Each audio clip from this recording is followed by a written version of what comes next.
Salutations spéciales, chers auditeurs et téléspectateurs des Ecopolis Télévision et Ecopolis FM. Et bienvenue à cette émission Entretien à l'honneur de recevoir pour vous Maître Simon Lusonso. Lui, c'est un habitué de cette émission. Avec lui, nous allons parler de l'actualité dans la province du Congo central.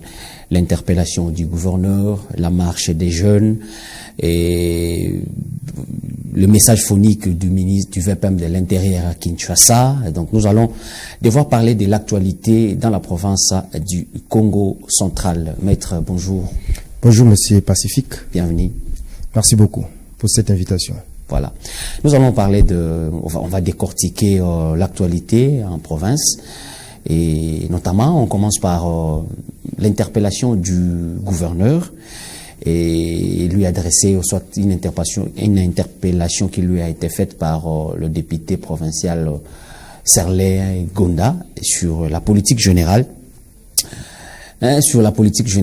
du gouvernement provincial. Et comment avez-vous trouvé cette initiative de cet élu du peuple? Moi, personnellement, j'ai salué cette initiative parce que une initiative qui est en même temps démocratique, mais aussi légale. Quand vous lisez, n'est-ce pas, les instruments juridiques qui régissent, n'est-ce pas, l'organisation et le fonctionnement de l'Assemblée provinciale, notamment la Constitution, ainsi que les règlements intérieurs, puisque nous parlons de l'Assemblée provinciale du Congo central, les règlements intérieurs qui régissent, n'est-ce pas, l'Assemblée provinciale du Congo central donne, n'est-ce pas, ou prévoit des mécanismes, n'est-ce pas, pour pouvoir comment contrôler, comment interpeller, comment, n'est-ce pas, un député provincial peut procéder, n'est-ce pas, dans son rôle, n'est-ce pas, en tant que parlementaire, en tant que député provincial, en tant que membre de l'organe délibérant. Et donc, cette démarche, je pense que elle est tout à fait louable parce que, comme je viens de le dire, elle est démocratique. Nous sommes dans un État qui se veut des droits, et d'abord démocratique, un État démocratique, mais aussi un État des droits. Et donc, au regard de cette dimension, de ces deux dimensions, démocratique et légale, je crois que il est sur la bonne voie, il n'a pas tapé à côté, et surtout que il faudrait que tout soit clarifié. Lorsqu'on a confié une gestion, n'est-ce pas, d'identité, n'est-ce pas, de l'État, notamment la province du Congo central, il faudrait que celui qui a la gestion, à tout moment aussi, puisse se rendre compte, cette fois-là, à la population par l'entremise de l'Assemblée provinciale. Et donc, cela ne peut pas faire débat. Moi, personnellement, en tant que citoyen congolais, en tant que né Congo, je ne peux qu'encourager cette démarche. Est-ce qu'elle vaut son pesant d'or? Oui, je dis oui. Je dis oui parce que malheureusement, on n'a pas assez habitué à cette culture, n'est-ce pas, des contrôles. Lorsqu'on gère, lorsqu'on vous confie, n'est-ce pas, des responsabilités, généralement, on n'est pas assez content lorsqu'on veut contrôler. Vous comprenez? Donc, l'initiative vaut son pesant d'or parce que la gestion de la chose publique, n'est-ce pas, voudra que celui qui gère doit, n'est-ce pas, se préserver ou sinon doit se comporter d'une certaine manière, notamment mettre en place une gestion saine des finances de l'État. Et à chaque fois que l'on pose des actes, à chaque fois que l'on pose des actions, il faudrait aussi contrôler si cela reflète la volonté ou l'expression, n'est-ce pas, de la population. Parce qu'un gouverneur de province, lorsqu'il présente son programme au niveau de l'Assemblée provinciale, devant la représentation provinciale, c'est sur base d'un programme qu'il a été élu. Et au moment de l'exécution de son programme, pendant son parcours, il va falloir, et qu'à chaque fois, n'est-ce pas, qu'il y ait un contrôle. Nous savons tous, les gouverneurs de province, dans la voie du Congo central, l'excellence Grace Bilolo, qui avait sollicité, n'est-ce pas, l'octroi d'un crédit, les crédits aussi qui a été, n'est-ce pas, accordé. Et nous avons vu comment l'Assemblée veut justement veiller comment cette somme d'argent a été affectée. Nous avons suivi la construction, n'est-ce pas, de l'Assemblée provinciale. Il y a des engins qui ont été, n'est-ce pas, achetés. Et il faut contrôler comment on a dépensé de l'argent. Il faut clarifier la situation. Vous avez suivi avec moi. Il y a un décalage en ce qui concerne même l'achat, par exemple, de Jeep pour des députés provinciaux. Il y a eu un décalage, par exemple, on nous a parlé dans le budget pour, n'est-ce pas, l'octroi ou l'achat de ces jeeps, un budget qui a été estimé à 3 500 000 $, par exemple, mais chaque jeep, il fallait acheter au moins 40 jeeps pour chaque député. Disons, chaque député devait avoir une jeep. Le total, ce qui ferait 40 jeeps.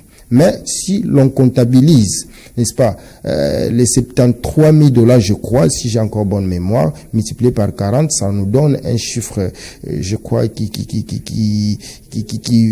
voisine, n'est-ce pas, à 3 millions, je crois, disons, 3 millions et quelques de dollars, mais il y a un décalage d'une somme de 300 000 quelques de dollars. Vous voyez, c'est des questions aussi capitales, aussi sensibles, parce qu'il s'agit des données de l'État, il s'agit des ressources de l'État, et le député voudrait voir clair dans tout ce que le gouverneur est en train de dépenser, parce que c'est l'argent du contribuable congolais. Et donc, ça vaut son pesant d'or. Au-delà de cette question du crédit, vous savez, il y a la question qui a coulé encre et salive, la question de la redevance pétrolière. Il y a eu, n'est-ce pas, une commission qui avait été mise en place, mais une commission que moi aussi je qualifie de budgétivore, parce que lorsque vous voyez comment est-ce qu'on a, n'est-ce pas, alloué pour le fonctionnement de cette commission des pourcentages par rapport à cette rétrocession, et je me dis, apparemment, c'est la commission qui bénéficie plus en lieu et place de la population qui devait bénéficier de cette redevance pétrolière. Quoi de plus normal?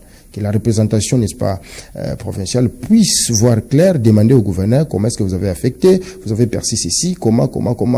La rétrocession, une question aussi sensible qui a coulé encre et salée. Vous savez, il y a eu une sortie médiatique à un certain moment des présidents sortants, Papi Mantezolo, qui s'est plaigné, n'est-ce pas, par rapport aux chiffres. Tantôt la rétrocession fait défaut au niveau de la province du Congo central, tantôt les montants ou les chiffres qui ont été, n'est-ce pas, prouvés à la face publique, ce n'est pas ce que le pouvoir national, l'exécutif national a rétrocédé au niveau des provinces. Des questions sensibles.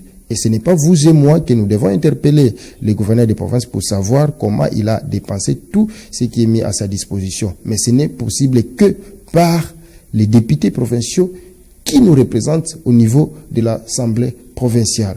Je vous donne un exemple. Vous avez votre boutique, vous confiez la gestion à un gérant qui doit administrer au quotidien votre boutique. Qu'il travaille bien ou qu'il travaille de manière je ne sais comment, vous avez l'obligation, vous qui êtes propriétaire, de pouvoir inventorier comment ça marche, comment ça évolue. Même si l'activité est florissante, mais cela ne vous exclut pas de ne pas contrôler. Donc vous avez l'obligation de contrôler. Et le gérant ne peut pas faire obstacle à ces contrôles. Parce qu'en réalité, la boutique ne lui appartient pas. Et de la même manière, lorsqu'on est gouverneur, la province ne vous appartient pas. Vous êtes là pendant un moment, on vous a confié la gestion de la province. Vous devez aussi vous soumettre à cet exercice lorsqu'il est question, n'est-ce pas, du contrôle. Merci Maître Simon Lusonso. Peut-être que vous nous avez pris un cours de diffusion. Nous parlons de l'actualité dans la province du Congo central et pour ce faire, nous recevons pour vous Maître Simon Lusonso. D'aucuns pensent que c'est un règlement des comptes. Vous partagez les mêmes avis que c'est Benacongo? Parce que ici, le député qui a initié cette interpellation, il est de la majorité, la nouvelle majorité. Hein. Tout à fait. Moi, d'ailleurs, je ne vois pas la question de la majorité, mais je vois un député, un parlementaire qui, dans ses attributions, a ce pouvoir-là de contrôler. Donc, il n'y a pas un règlement des comptes. Souvenez-vous. Avec le bureau Papi Mantezolo, nous avons appris que pareille initiative avait été aussi diligentée, mais cela a connu un blocage. Mais pour vous en rendre compte, ou pour vous en convaincre plutôt, que ce n'est pas un règlement des comptes, il y a aussi l'honorable Rifin Kisilou, n'est-ce pas, qui est du camp, je crois, du gouverneur des provinces, alors qu'en principe, il ne devait pas y avoir des camps au sein de l'Assemblée provinciale. Vous comprenez? Il y a Rifin Kisilou qui a aussi initié, je crois, une question orale, à son excellence, écrite plutôt, à son excellence, monsieur le gouverneur des provinces. Mais cette fois-là, on ne dit pas qu'il n'est pas question, n'est-ce pas, d'un règlement des comptes. Mais en ce qui concerne l'initiative de l'honorable Serlin Gonda, c'est là où on dit, non, voilà, il y a, n'est-ce pas, règlement des comptes. Mais la question orale, la question écrite de l'honorable Rifin Kissilou, jusque-là n'a pas non plus été traitée. On a privilégié celle, je parle de l'interpellation du député Serlin Gonda. Naturellement, ce sont des preuves. C'est là où je dis maintenant, il faudrait interroger les règlements intérieurs. Est-ce d'abord, il y a la question de la procédure aussi qu'il faut respecter. J'ouvre une parenthèse rapidement. À l'époque du gouverneur Guy Bandou, vous savez, il y a l'honorable Guilhem Panzou qui avait aussi initié, n'est-ce pas, je crois, une interpellation à l'endroit du gouverneur, n'est-ce pas, Guy Bandou, en ce qui concerne la politique générale. Vous savez, cela avait fait débat du fait que l'honorable Guilhem Panzou, à son temps, n'aurait pas respecté la procédure, parce que pour interpeller les gouverneurs, il faudrait que la question porte sur, n'est-ce pas, la politique générale du gouvernement provincial. Et donc, la question de la procédure, les bureaux aussi est souverain. Une initiative pareille, deux initiatives qui vont peut-être dans le même sens, il faut interroger les bureaux. Est-ce qu'au même moment, il faudrait que c'est des questions qui s'apparentent d'ailleurs, qui vont dans un même sens? Je me dis, si l'initiative de l'honorable Serlin Gonda avait précédé et que les bureaux a jugé que si, par rapport à la similitude, n'est-ce pas, des préoccupations soulevées par l'honorable Rifin Kissilou, ce sont les mêmes préoccupations aussi soulevées par l'honorable Serlin Gonda, quoi de plus normal de privilégier l'initiative qui a été, n'est-ce pas, disons, la démarche qui a été initiée en premier lieu par l'honorable Serlin Gonda au moment de l'interpellation. Je pense, même l'honorable Rifin Kissilou trouvera gain de cause pour pouvoir, s'il aura des préoccupations par rapport, n'est-ce pas, à sa démarche aussi, les soumettre à séance tenante lors de la plénière à son excellence, monsieur le gouverneur. Donc moi, je pense que, surtout que ça va dans le même sens, les préoccupations, ces préoccupations-là, en fait, ce sont les préoccupations de la population. Vous et moi, nous avons aussi besoin d'être édifiés de ce qui s'est fait au niveau du gouvernement provincial du Congo central. Et il n'y a pas de divergence dans les deux initiatives des honorables députés. Moi, je crois qu'il faut donner l'opportunité au gouverneur de répondre, et surtout que lui-même, déjà, qui a été notifié, je crois que dans les délais qui lui a été impartis, il va répondre. Et nos populations, nous suivons de près cette question, cette situation, pour que nous soyons aussi édifiés. Vous savez, il y a la question tumulte qui a fait débat lorsque le bureau sortant a été débarqué, la question relative, n'est-ce pas, à l'acquisition du terrain où c'est construit, n'est-ce pas, à l'Assemblée provinciale. Tantôt un terrain qui coûterait $1 million. De l'autre côté, nous avons écouté un son de cloche, un autre son de cloche, comme pour dire les terrains appartiendraient à la province. Ce sont des questions qui, jusqu'à aujourd'hui, la population n'a pas eu de réponse claire, nette là-dessus. Et les moments propices, je pense qu'il est là. Ces questions que le gouverneur de province, lui qui est l'autorité provinciale, vienne édifier la population par l'entremise de l'Assemblée provinciale. Bien. Alors, que prévoit la loi, ou sinon les règlements intérieurs, parce qu'il y a eu plénière, c'était, je pense, le vendredi de la semaine passée, on a statué sur ça et la plénière a donné quitus pour que le bureau puisse saisir les gouverneurs de province dès réception de sa correspondance. Il y a combien de jours pour qu'il... En fait, combien de jours... Comment je peux la question, en fait, l'échéance pour que les gouverneurs viennent au niveau de l'Assemblée provinciale pour répondre à cette interpellation? Cela dépendait de la souveraineté de la plénière qui a accordé un délai de 8 jours au gouverneur des provinces. Et moi, je pense que ce délai court dès la notification, n'est-ce pas, de la question d'interpellation. Il a été déjà notifié, je crois, c'est pas lundi, il a été notifié par l'entremise d'un huissier de justice. Et donc, à compter ces délais, il faut, disons, 8 jours après, donc il doit répondre devant la représentation provinciale. Donc, une plénière sera convoquée et le gouverneur sera saisi pour qu'il puisse, n'est-ce pas, se présenter au niveau de l'Assemblée provinciale et répondre aux différentes préoccupations soumises par les députés provinciaux Serlin Gonda. Nous avons suivi, il y a 17 questions. Il semblerait il y a encore une cinquantaine sous-questions. Je pense que la matière est tellement abondante qui ramasse. Vous savez, il est question de la politique général du gouvernement provincial. Donc, cette bagatelle nombre, n'est-ce pas, cette bagatelle, je dirais,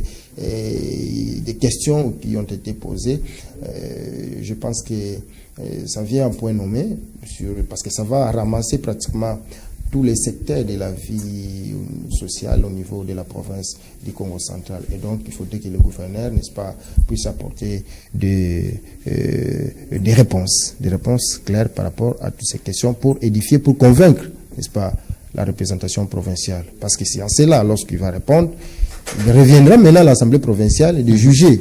De juger si le gouverneur va convaincre ou le gouverneur ne va pas convaincre. Et s'il ne convainc pas? Non, s'il ne convainc pas, le règlement est clair là-dessus. La démarche pourrait être, n'est-ce pas,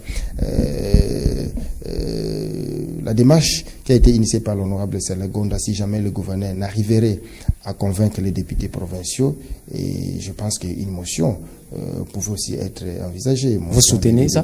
De défiance. À l'heure actuelle, je dirais non.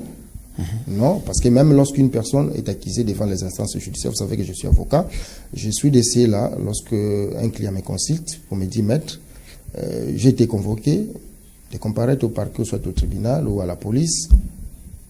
J'ai toujours demandé à cette personne de comparaître, n'est-ce pas, pour faire valoir ce droit, ces arguments de défense. Parce qu'il y a des gens qui se disent, bien qu'il est convoqué devant une instance judiciaire, mais chez lui, à la maison, il est en train de clamer son innocence.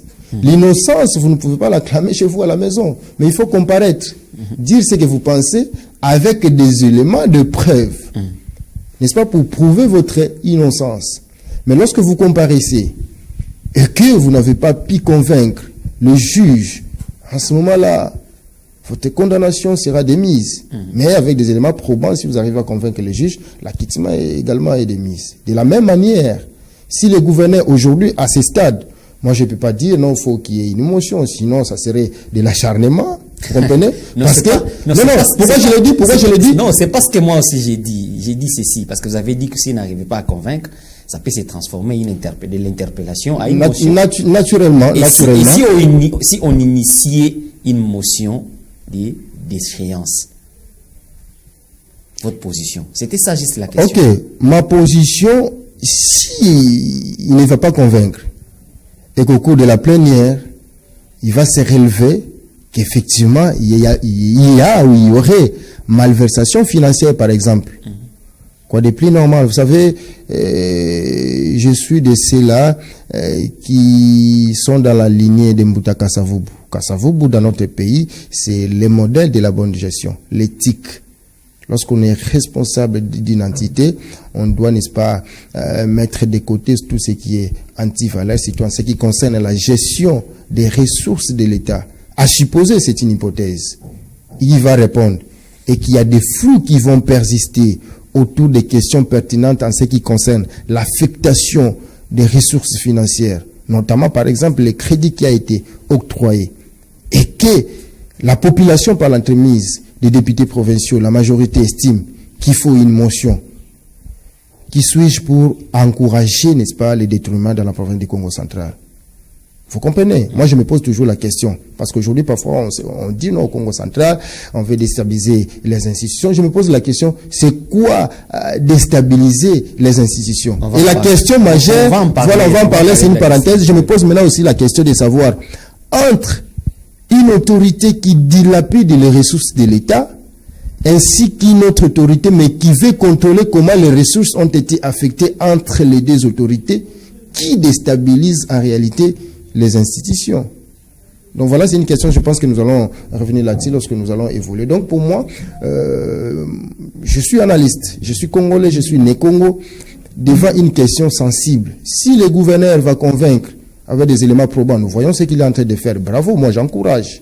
Nous sommes de ceux-là sur votre plateau, nous avons toujours dit, pour combattre par exemple les embouteillages dans la ville de Matadi, il faut nous construire la route qui va, n'est-ce pas, de l'énergie jusqu'à la Tortue ainsi que Sotraco. Ce qu'il est en train de faire, moi je suis de ceux-là qui applaudissent. Moi je ne suis pas de ceux-là qui voient noir là où c'est blanc ou voient blanc là où c'est noir.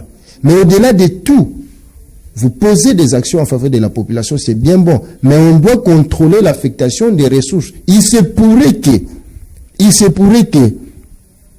les travaux qui sont réalisés ne reflètent pas la réalité des ressources qui sont mises à la disposition de l'autorité. À ce moment-là, on pourrait dire que non, voilà, la population est en train d'être dupée. Donc il faut contrôler. S'il y aura un décalage, il y aura un déséquilibre, il y aura l'inadéquation. Vous donnez un exemple simple. Vous donnez un entrepreneur, un constructeur, $100,000 pour vous construire une maison peut-être de 2 niveaux. $100,000, mais on vient vous construire une maison d'un seul niveau, par exemple. Une maison de 2 chambres et salon, alors que vous avez remis $100,000. Une maison qui ne correspond pas, n'est-ce pas, au montant que vous avez remis. Je ne sais pas si vous allez applaudir la personne qui vous a construit une très belle maison d'une chambre et salon, alors que vous lui avez remis $100,000. Les montants, il y a l'inadéquation entre la bâtisse ainsi que les montants mis à la disposition du constructeur.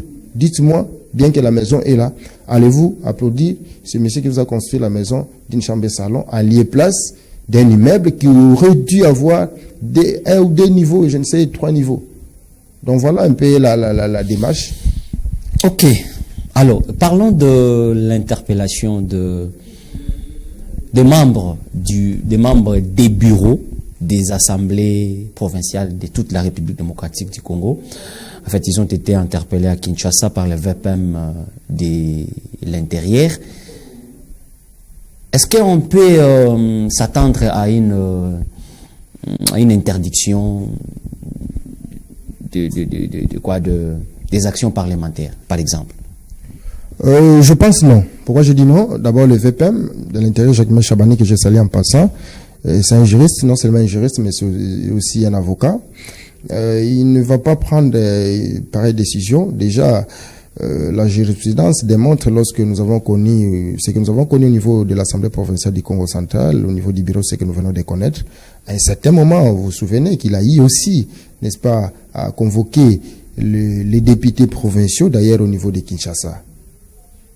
Parce qu'il y a eu, n'est-ce pas, des motions qui avaient été initiées tantôt contre, disons, le membre du bureau. Mais il a eu à prodiguer des conseils. Puisqu'il y a des textes juridiques qui régissent l'organisation et le fonctionnement de l'Assemblée provinciale, il a eu à demander aux députés de rentrer et de faire les choses conformément à la loi. Donc, lui, d'ailleurs, qui est de l'IDPS, et l'IDPS promouvoit l'état des droits. L'état des droits veut dire quoi? Le respect de la règle de droit, qui doit être au-dessus de tous.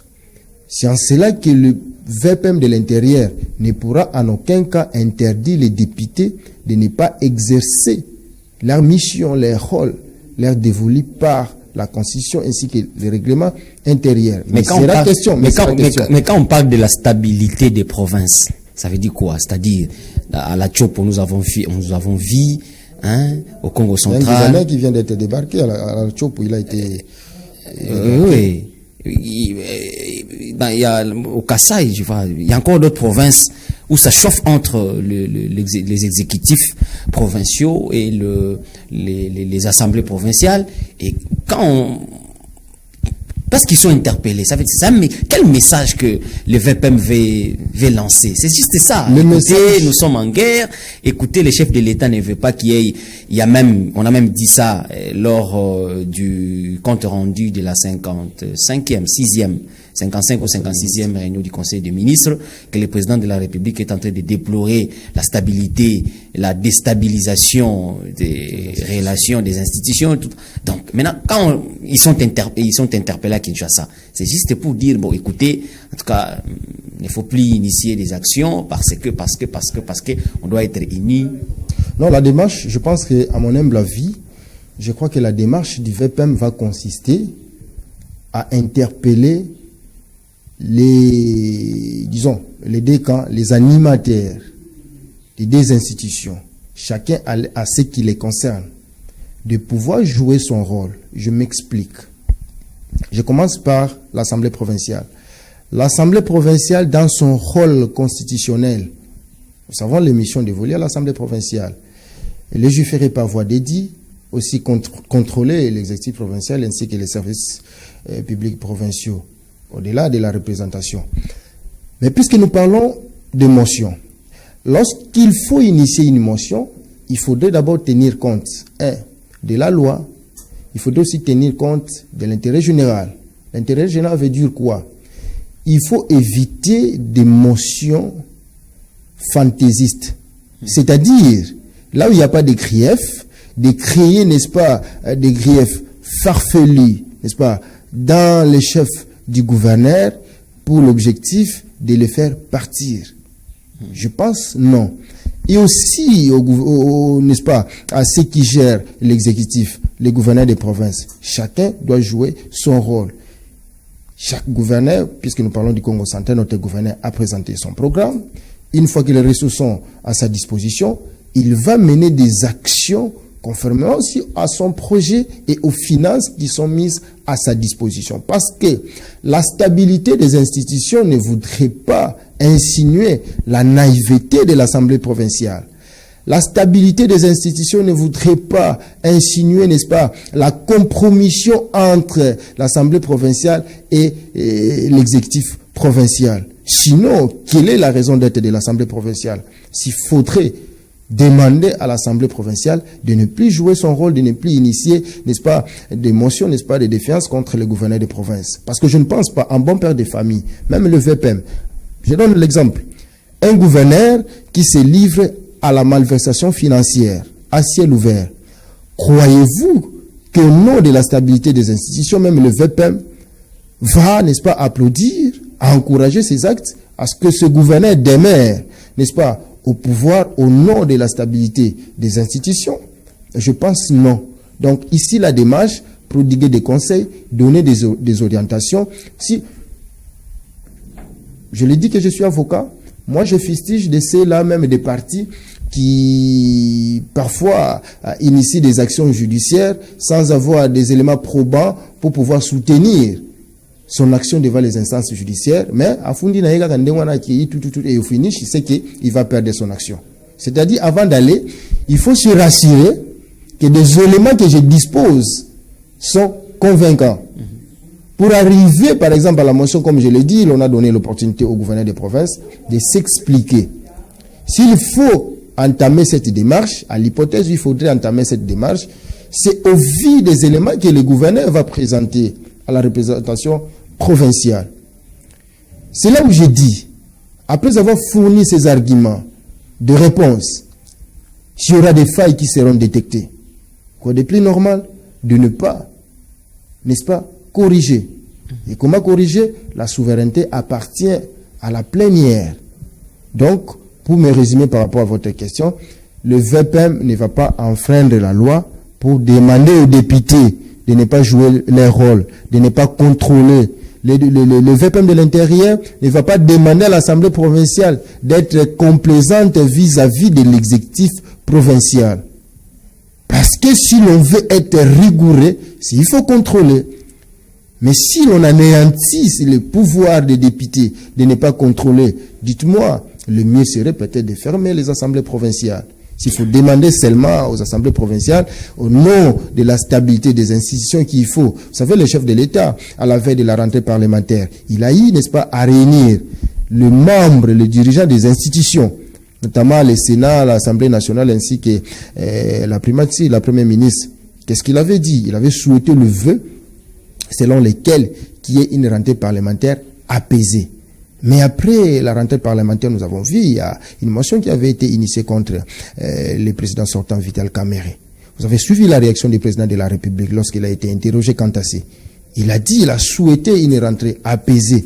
Mais est-il que chaque institution a ce mode de fonctionnement et que le président de la République, malgré son souhait, ne pouvait pas s'immiscer dans les affaires internes qui concernent un autre pouvoir, et surtout que nous sommes dans un système de séparation des pouvoirs. C'est dans le même contexte que le VPM ne va pas s'arroger de ses pouvoirs d'aller au-delà pour demander aux assemblées provinciales de ne pas jouer les rôles, de ne pas initier des motions contre le gouverneur des provinces. Au contraire, le contrôle va renforcer l'efficacité de l'action gouvernementale au niveau de la province. Parce qu'on sait que si et seulement si je me mets à côté de ce qui a été présenté, si et seulement si les ressources mises à ma disposition ne sont pas utilisées à bon escient, en bon père de famille, il y a quelqu'un qui est à côté qui va me contrôler.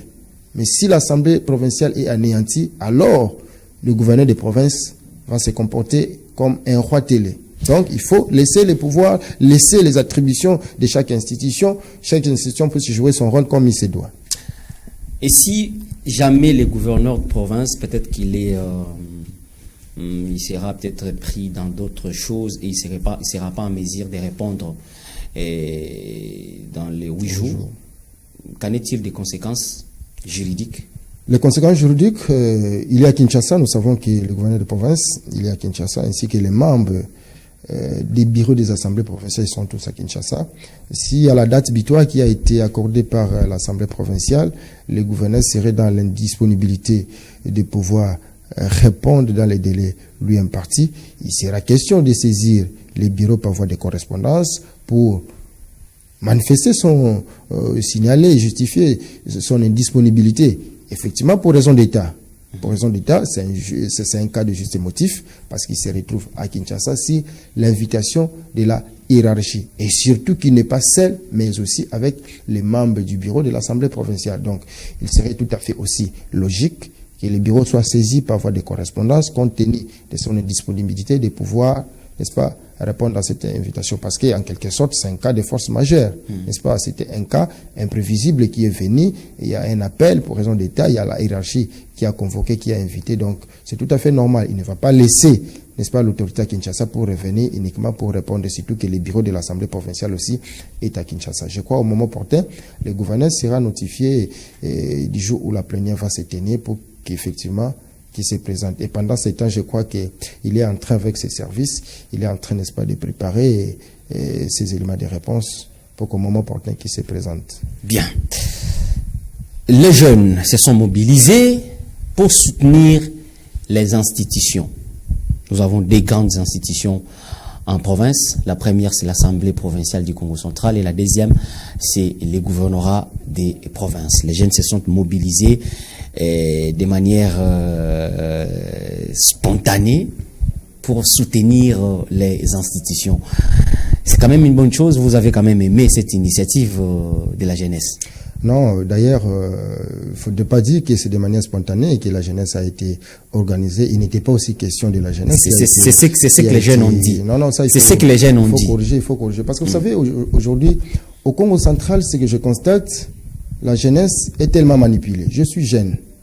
Je vous informe que moi, quelqu'un m'avait contacté par un numéro privé pour me dire, maître, je pose la question, qui a organisé cette prétendue marche? Il a balbutié, la personne qui m'a appelé, il a balbutié. Et c'est quoi l'objectif de la marche? Il a balbutié. Il me dit, soutien des institutions. J'ai posé la question, les institutions sont déstabilisées dans la province. Il me dit, mais Makambozo, le Gozo, Bangote.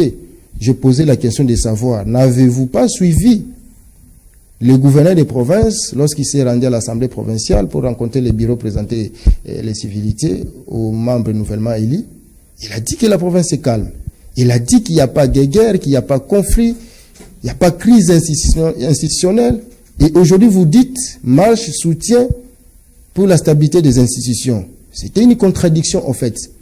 En réalité, ce ne sont pas des jeunes, c'est pas la population qui a marché, mais c'est un conglomérat des gens, je dirais, qui sont aussi autour, n'est-ce pas, du gouverneur des provinces. J'ignore même, peut-être, je me pose la question, est-ce que le gouverneur était au courant de cette démarche? Parce qu'en réalité, c'est l'entourage du gouverneur, des gens qui sont au cabinet du gouverneur. Ce sont ces gens-là, n'est-ce pas, qui se sont retrouvés pour plaire à l'autorité que nous sommes avec vous. Mais sinon, il n'était pas question d'une marche de soutien des institutions. Là, c'est vous qui les lorsque vous suivez toutes ces personnes qui ont marché, les figures emblématiques, avez-vous vu des figures emblématiques? Même puisque c'est aussi une question politique des institutions. Ce sont des institutions politiques. Avez-vous vu même les partis politiques lors de cette marche? Même un seul drapeau d'un parti politique? Même un seul responsable, j'ai dit, avez-vous vu même un seul responsable d'un parti politique? Mais ça ne concernait pas les politiques. Ce sont des jeunes. Ce sont des jeunes qui soutiennent les institutions. C'est pourquoi ils ont marché pour soutenir.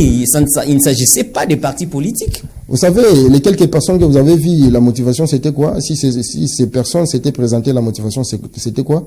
Après la marche, nous avons vu des images à gauche et à droite, sillonnées, des gens qui réclamaient de l'argent, nous avons vu des mamans. Nous avons vu des images. C'est pour dire qu'il y a des billets de banque qui ont été mis en jeu pour que quelques personnes soient récoltées et venir vous dire que non, voilà, il y a marche des institutions. Parce que je me dis, c'est une contradiction par rapport même au message qui a été lancé par le gouverneur de province. Le gouverneur qui vous dit, la province est calme, il y a une très bonne collaboration entre les deux institutions, il n'y a pas crise entre les deux institutions, et vous venez, non voilà, il y a marche pour soutenir la stabilité des institutions. L'on ne peut marcher pour soutenir la stabilité dès lors s'il y a instabilité. Mais posons-nous la question aujourd'hui, est-ce qu'il y a une instabilité au niveau de la province? Non, mais c'est une contradiction. Et moi, à la place de l'autorité, si j'étais conseiller ou j'étais l'autorité elle-même, je n'allais pas accepter une telle marche, parce que j'ai dû communiquer déjà en amont, il n'y avait pas. Vous êtes actif, que ce soit dans des réseaux sociaux et tout ça. Vous savez ce qui se passe dans des groupes, dans les couloirs, ce qui s'est dit. Vous savez ce qui s'est dit. En suivant les quelques personnes que je... Maintenant, quand on dit qu'il doit partir, n'est-ce pas que cela annonce l'orage? Attendez, quand on dit il doit partir, qui a dit qu'il doit partir? C'est là les problèmes. C'est ça, si on peut ramasser ce qui s'est dit dans les réseaux sociaux. Effectivement. Moi, je ne fais pas fi à tout ce qui s'est dit parce qu'aujourd'hui, tout le monde peut dire n'importe quoi. Je vous donne un exemple. Avant de venir sur votre plateau, j'étais sur les réseaux sociaux, je tombe sur une vidéo. Une déclaration des membres d'Inasbel, je vais citer, de l'honorable Rifin Kissilou. Ce qui est aberrant, Inasbel, mais qui parle au nom de la population matadienne. Mais c'est aberrant. Une association qui engagerait la population de la ville de Matadi. Je me pose la question, l'Asbel a-t-il réussi le mandat pour parler au nom de la population de la ville de Matadi? J'ai dit non. C'est dans ce contexte que je dis. Si quelqu'un de manière isolée se dit, il faut Akende, pendant que je suis là, même moi je peux dire que non, voilà, X autorité, il faut Akende. Non, maintenant que je suis là, j'ai dit non, chef de quartier a venu, il faut Akende. Est-ce que c'est à moi, est-ce que c'est à moi de les débarquer? Maître. Il ne faut pas céder à l'intox si une personne se dit à travers les réseaux sociaux que non, il faut Akende. Maître. Pour faire partir un gouverneur de province, ce pouvoir ne revient qu'à l'Assemblée provinciale ou encore au président de la République, conformément à la Constitution, qui a ce pouvoir de révoquer les gouverneurs de province. Vous et moi, tel que nous sommes là, je peux beau crier, gouverneur Akende, s'il n'y a pas une initiative au niveau de l'Assemblée provinciale par rapport à la démarche pour faire partie les gouverneurs de province, Akokende, ti. Bien. Maître, n'avez-vous pas suivi l'actuel rapporteur? C'est les rapporteurs Guilain Panzou. C'est les rapporteurs, non? Les rapporteurs, non. C'est Bilintunga, les rapporteurs. Guilain Panzou, les rapporteurs adjoints. Les rapporteurs adjoints. Avant la destitution, sinon avant les élections des membres du bureau, qui avait dit que nous lançons un message d'alerte au gouverneur des provinces de ne pas s'y mixer. Tout à fait. Sinon, je me souviens de cette déclaration. Sinon, nous allons tourner nos armes. Naturellement. N'est-ce pas que c'est un message qui... Écoutez, les faits sont évolutifs aussi, même en politique. Vous savez, il y a eu ce petit moment, n'est-ce pas, de tumulte que nous avons connu par rapport à la mise en place du bureau actuel. Qu'est-ce qui s'était passé? Vous savez, les incidents qui se sont passés au niveau de l'Assemblée provinciale. Le député voulait en sorte que la plénière soit sécurisée, que les députés provinciaux qui devaient prendre part à la plénière soient sécurisés. Mais qu'est-ce que nous avons assisté en ce moment-là?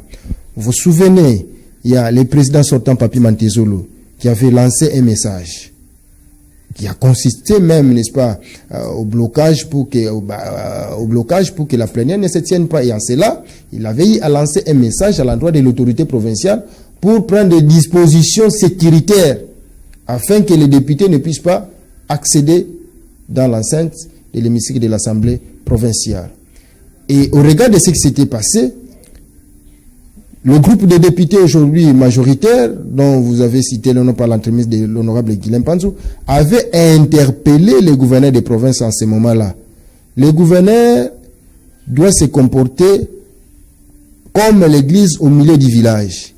Deux cas que nous avons connus au niveau de l'Assemblée provinciale, les gouverneurs ne pouvaient pas être, n'est-ce pas, soutenir un cas contre un autre, devait être l'église au milieu du village. C'est-à-dire, ils ne pouvaient pas envoyer des forces de l'ordre, par exemple. Je ne dis pas qu'il a envoyé, mais il ne pouvait pas envoyer les forces de l'ordre pour empêcher, n'est-ce pas, la tenue de la plénière. Parce que cette plénière visait à ce que qu'on puisse, n'est-ce pas, analyser la motion qui a été initiée contre l'honorable Papi Mantezolo. Si en cela, nous avons suivi d'ailleurs par la suite, il y a les directeurs de l'Assemblée provinciale aussi, qui à un certain moment avaient aussi été empêchés, vous comprenez, par les honorables députés. Alors l'autorité devrait aussi prendre des dispositions utiles pour que les choses se tiennent conformément à la loi, dont je venais de vous parler, notamment les règlements intérieurs. Voilà pourquoi l'on avait constaté une certaine léthargie qui se serait traduite à une complaisance dans le chef de l'autorité provinciale. Et c'était une mise en garde. Et par la suite, cette mise en garde avait produit quand même des fruits. Vous avez suivi qu'il y a des éléments qui avaient été dépêchés au niveau de l'Assemblée provinciale pour qu'enfin le directeur de l'Assemblée provinciale puisse regagner la mairie afin que la plénière consacrée à la mise en place du bureau d'âge puisse avoir lieu. Donc, c'est dans ce contexte-là, en ce moment-là, mais le contexte n'est pas le même. Il était question que la plénière se tienne, examiner les motions, passer à tout ce qui devait être fait au niveau de l'Assemblée provinciale. Ça n'a rien à voir avec ce qui se passe aujourd'hui. L'interpellation qui a été initiée, les faits ne sont pas d'ailleurs les mêmes. Bien. Donc vous confirmez que... Le contexte donc n'est pas le même. Voilà, donc vous confirmez que ces jeunes qui ont organisé cette marche, c'est pour des intérêts pécuniaires. Je le dis et j'affirme parce que nous avons vu des images qui ont circulé. Nous avons, je dis, je pèse mes mots, nous avons vu des images des mamans assises quelque part on est en train de distribuer des billets de banque. Je me dis, lorsqu'on soutient les institutions, est-ce qu'il faut distribuer des billets de banque aux marcheurs? Je dis non. Je dis non. Lorsque vous suivez même les interventions des uns et des autres, de ceux que vous appelez des jeunes qui ont eu à marcher. Ce sont des jeunes, non, maître? Naturellement. Quand vous dites de ceux que vous appelez. Des jeunes, bon, de ceux-là qui sont manipulés, moi en tout cas, je déteste. Parce qu'il faut devant sa conscience parfois aujourd'hui. Maître, avez-vous des preuves qu'ils sont manipulés? Mais lorsque nous voyons, je vous dis, les éléments, les images ont tourné. Mais ça a toujours été comme ça. À la fin de chaque marche, on donne quand même quelque chose. C'est ce que vous faites. Moi, quand je soutiens quelqu'un ou je soutiens une institution, je ne peux pas en contrepartie solliciter quelque chose. En âme et conscience. Je le fais en âme et conscience. Je ne peux pas venir vous soutenir, soi-disant, je vous soutiens, mais je vous demande, faites ceci parce que je vais vous soutenir. Donc, ou encore, si vous voulez me soutenir, ou si moi je vous demande du soutien, je ne vais pas en amont vous dire non, je vous fais ceci pour que vous puissiez me faire quelque chose. Là, non. Vous comprenez? Ça doit se faire de manière volontaire, de manière délibérée, sans une contrepartie. Mais nous avons vu déjà réclamer ce qu'ils ont réussi d'ailleurs était tellement infime à tel point que cela a créé encore des problèmes. Donc aujourd'hui, allez-y. Dites à ces personnes-là s'il y a aussi marche aujourd'hui pour les soutiens des institutions, si ces personnes, n'est-ce pas, vont descendre dans la rue. Je pense qu'ils vont refuser. Parce que c'était une sorte d'injure à leur égard. Donc, vous condamnez aussi les gouverneurs de province qui avaient réceptionné les mémos, sinon qui les avaient reçus, parce que c'est lui-même, c'est vrai, j'ai suivi, il a dit qu'il n'y a pas une crise, mais il y a des jeunes qui marchent, qui sont en train de marcher pour dénoncer la crise institutionnelle, et ces jeunes sont reçus par ces mêmes gouverneurs qui a dit qu'il n'y a pas de crise entre. Donc il s'est contredit. Vous savez, dans les chefs de l'autorité, moi je relevais quelque chose. Nous avons connu il y a quelque temps, d'ailleurs l'insécurité est toujours continuelle. On a massacré des gens. À Boma, nous savons ce qui s'était passé ici à Matadi. Il y a des gens qui ont perdu leur vie.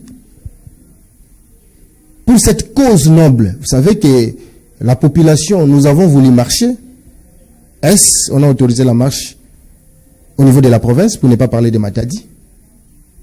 Avez-vous vu une autorité, je parle ici de l'autorité provinciale, donner quitus à une marche dans ce sens-là pour dénoncer l'insécurité? Voilà des problèmes pour lesquels la population doit marcher. Lorsqu'il s'agit des problèmes qui rongent la vie des populations, non. L'autorité sort, n'est-ce pas, ses biceps. Mais lorsqu'il s'agit de sauvegarder les intérêts des autorités, c'est en ce moment-là qu'on fait appel aux jeunes, comme si les jeunes étaient naïfs. Bien. Je suis de ceux-là devant une situation, s'il faut dire non, je dis non. Mais s'il faut dire oui dans ma conscience, comme je vous ai dit, j'ai été appelé pour participer à cette marche. J'ai dit non, je ne viens pas. Merci. C'est inopportun. Merci. Nous sommes arrivés à la fin, maître. Merci d'avoir accepté notre invitation. Merci, merci et surtout aussi merci à cette population. Question de rester serein. La province est calme, Nous sommes dans un état démocratique, dans un état de droit. Une démarche qui est tout à fait démocratique, une démarche qui est tout à fait légale. Je pense qu'elle mérite d'être soutenue parce que c'est nous qui sommes en réalité les patrons de ceux qui gèrent la province. Lorsque ça marche, lorsque ça ne marche pas, dans toutes circonstances, ils doivent nous rendre compte. Quand ça marche, nous allons applaudir. Et quand ça ne marche pas, je pense, nous allons aussi, d'une manière ou d'une autre, dire un mot pour dire non, voilà, là, ça n'a pas marché. Si vous êtes là, c'est parce que nous sommes là. Bien. Donc, la province nous concerne tous. Il n'y a pas de l'acharnement. La province est calme et soyons calmes. Il n'y a pas Nguise Souroche, il n'y a pas, n'est-ce pas, compte à rendre à qui que ce soit. Merci. Mais il est question de l'intérêt général de la province du Congo central. Merci, maître. Vous avez constaté avec moi que, apparemment, maître a, apparemment, maître Gempandi, Non, il nous n'est sommes pas question.